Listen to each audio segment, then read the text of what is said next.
Now, everybody who's watching, let's get RBT to 1 million subscribers by Christmas. He's the best Madden scientist there is. I subscribe to him, and if you don't subscribe to, your favorite team is going to lose to the I'm not saying that team. Today, once again, it is time to pop on the scientific hat, as today's episode of Madden Science isn't any sort of scientific experiment, it's more like some scientific analysis, as earlier we finally kinda got an in-depth analysis gameplay video from Madden 21. I'm excited, I haven't seen it yet, I'm actually a little bit late on this. Sometimes science doesn't have to be quick, this has to be perfect. It was released a little bit earlier today, this has been uploaded late, but hopefully you still enjoy it, and hopefully my scientific analysis proves to be pretty useful. And oh yeah, I don't normally do this, but my video from earlier today was an absolute stinker. I don't know why you guys didn't want to watch it, but it's like my worst viewed video in a long time. So I think it's a decent video, but you guys thought it was a stinker, but a link in the top description box below if you want to go watch it. And before we get into the scientific analysis, let's hear a quick word from today's sponsor. I would like to give a massive shout out to VitaGoods for sponsoring today's video. Their form-fit digital scale and body analyzer is the most accurate scale I've ever had in my entire life. A lot of you know that I am very big into working out. I've been using this literally almost every single morning to track my weight. The form-fit professional scale actually helps keep track of your weight, body fat, muscle mass, water weight, bone density, and overall just helps you track and maintain a healthy lifestyle. And as I mentioned from personal experience using this scale for so long, it is so cool being able to track your muscle mass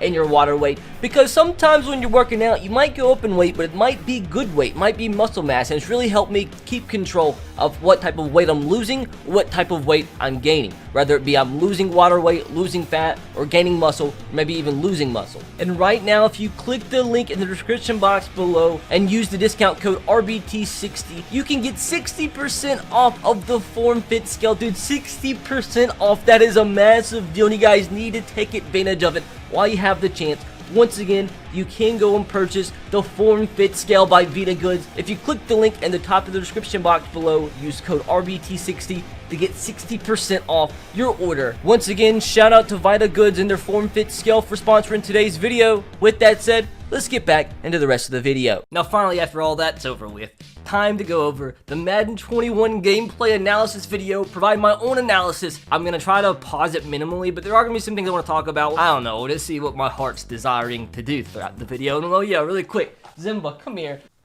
He just peed.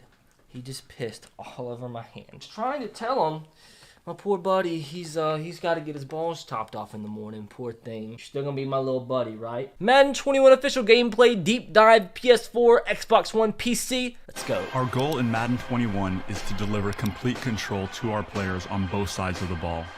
As the rising generation of stars change the game every single week, we're changing with them, and this all starts at the line of scrimmage. The pass rush can control a modern NFL game, and we're introducing all new defensive line mechanics to make playing as a... So it looks like this is the stuff they showed in the reveal trailer, like the little highlights, but it's actually going, I think, in depth of what they mean by what they showed in the reveal trailer. So I'm excited to see. Pass rusher, both more responsive and more fun to play, and it all starts with control. All pass rush moves are now on the right stick and triggers, which allows you to perform the exact move you want every time. The on-field trainer will bring more player feedback to the battle as well. You'll see how many moves or attempts you have on any given play. Okay, that's sick. That is actually sick. Now, I'm not sure how in-depth this is going to be, but you see right there, using the defensive line is actually going to be of some use this year. Normally, people just use the linebacker, maybe a safety. You want to use the fastest player so you can make like plays defensively. Like, there's really no use to using a defensive lineman unless you just aren't really good using a linebacker or safety. But this year, it seems like, I'm not sure how overpowered it's going to be, but at least there is some use, and you actually use some skill when it comes to using defensive line and getting to the quarterback, or maybe even stopping the running back in the backfield. So I love this. I love it. And we'll get a clear feedback if the move was successful or not. The new pass rush system in Madden 21 means playing D-line isn't just for the newcomers anymore. It introduces a whole new strategy at the line of scrimmage built for all Madden players. Well, that's what I just said. First of all, why does the guy talking sound so sad? Like, he does not sound excited at all about Madden 21.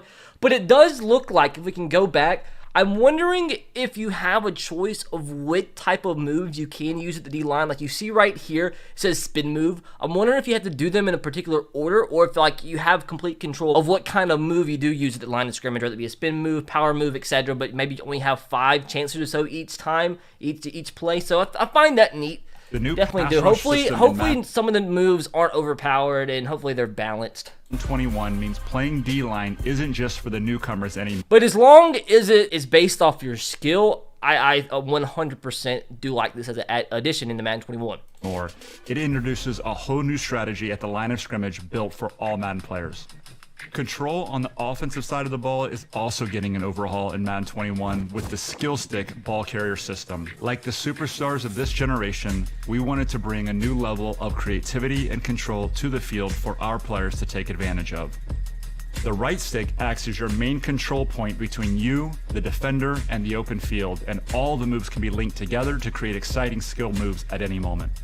There are 2 new moves that... So I kind of like that. It's like a Mortal Kombat. So obviously you're going to have to remember the controls, the sequence it takes to perform certain ball carrier moves, but it's all being controlled by the right stick, which I think as long as it's not overpowered and it's balanced and adding in a new mechanic to the game that actually translates into skill level, I am 100% for it, because I want the game to be as much skill-based as possible, not just who picks the best plays. The skill stick is unlocked.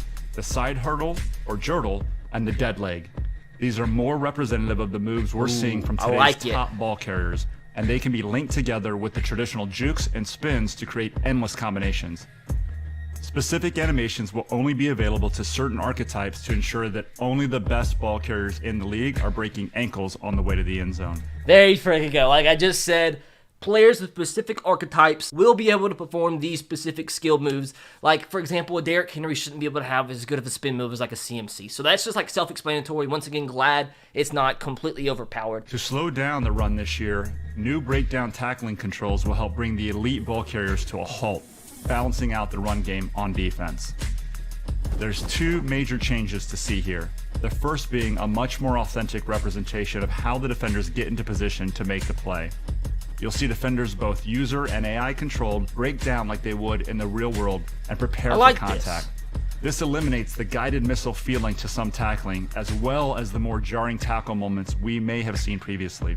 Okay, number 1, I feel like this is solid, because if you're going to have ball carrier stick system with the offensive players, skill position players, you got to have a balance and a counter on defense. So you might have like some players that have really, really good stick moves, but on defense, you're not really going to be beat every single time as long as you're able to control the open field tackle and be able to, open field tackle effectively. So as long as it has a counter. But the one thing I wanted to point out is this is like a little annoying thing for me personally. So this play right here. So this is a trailer that maybe millions of people are going to see. You want to showcase what they are trying to show us here to the best of their ability. Now, this is about tackling. Legitimately, this segment is showing the new revamped open field tackling system, yet look at the cornerback here. This isn't Richard Sherman. Who is this? Maybe it's his safety. It's just watch what he does here. And prepare for contact. What is he doing? They couldn't have picked a better play to show than that. Like, he just, that's stupid. Like, that kind of crap is still in the game. Even in the highlights, they're trying to show us, dude. And prepare for contact. There it is. Like, what is he freaking doing? Anyways. Feeling to some tackling, as well as the more jarring tackle moments we may have seen previously. Well-timed breakdown tackles will give defenders better control and a much higher chance. The tackling does look solid, though. A lot better than last year. Giving up less broken tackles. Like any play, timing is key, and a mismatched tackle can still let the runner slip by. See, once again, I love this because it kind of eliminates some RNG. We all know Maddens, you can break tackles, and for the most part, it does seem like it's very random. Well, like they said here, all comes down to the timing of the tackle, the sort of tackle, your positioning in the tackle, the skill moves, the stick moves. So the more skill and the less RNG in a football game, the better for the user, better for the player. It feels more rewarding and in a sense makes it more fun. And that's all we want Madden to be, is a fun game. It has a long way to go, but I genuinely, you guys know, I like to talk crap about EA Sports when it's deserved, but so far, I will say the stuff I've seen in this gameplay video does look pretty positive. Outside of all the new control players will have in Madden 21, some of the biggest updates we'll see is in the overall authenticity and presentation of each game, eliminating immersion breakers, making gameplay more authentic and realistic. So that's obviously a bonus. Now, hopefully that means we'll have a different Super Bowl celebration, because if you guys are OGs on the channel, you know for the past 4 Maddens, scene per scene, frame per frame, we've had the same exact Super Bowl celebrations the last 4 Maddens. Literally not one frame is different. It's just different players every time they win the Super Bowl. It is stupid. So hopefully we get at least a revamp of the Super Bowl celebrations. You'll see players keeping their momentum as they run out of bounds, reaching for extra Physics. effort first downs, and diving for end zone pylons, making those key moments even more authentic. This also extends to the quarterback position. Tua gameplay. As all new physics-based animations will create more authentic moments when throwing under pressure and when being hit. These are contextual moments where the positioning of the defender, the QB's arm angle, and the target of the pass will all contribute to the outcome of the throw. Realism. I like it. In the moments after the play is stopped, we've overhauled the player avoidance system, making all players on the field more aware of each other and their surroundings, giving a much-needed facelift to the actions between the downs. At the same time, when the play is stopped, who doesn't love a good celebration? I love it, dudes. So we have like custom celebrations. Well, not custom, but you get to pick what celebration you want to use with your players this year. So like Chase Young just got a sack. We can either swagger celebration, we can either have a flex celebration, a signature celebration, or a dance celebration. I love that, dude. I'm not sure if it's going to be every single play. It sounds like it is. But the more customization, I love it. I don't know. I like this. This is a big, big improvement. We've never seen anything like this in terms of celebrations in Madden ever. Like, we get new celebrations each and every year, but we've never been able to like really pick what celebrations. Like there was a time where we did get to pick kind of what touchdown celebration we did, but it was not really. There was not real any huge variety. So hopefully we see a big difference in that. And we have 4 celebrations you can pick right here from just a sack. So I like that. Celebration to rub a great play into your opponent's face. We've opened up plenty of new opportunities for user-controlled celebration and reactions throughout every game, giving you total control over how your players react after more game-changing plays. Welcome to Madden 21. Get ready to go all out starting on August 28th. So that was it for the gameplay trailer. But like I said, my dudes, I like to think I'm very level-headed. I like to call EA out on their bullcrap when something sucks. I'm not afraid to do that. But when there's something that looks positive, I like to be positive. And from the in-depth breakdown of the new gameplay features, I'm happy.